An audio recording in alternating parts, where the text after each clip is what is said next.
তো hi guys, good morning সবাইকে।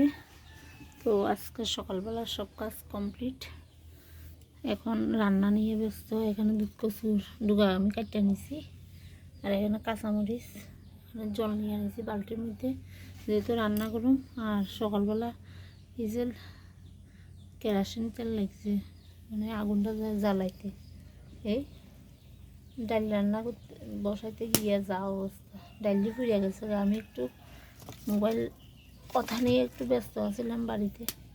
তো এর মধ্যে জলদি আর যেহেতু গরম হয়েছে, আলু সিদ্ধ বসাইয়ে দিছি।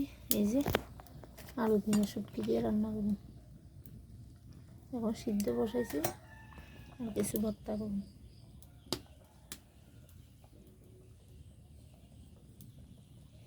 আর দিদি অল্প সুপারি আসলো গাছের, একটু কাটতে রেটে নেব।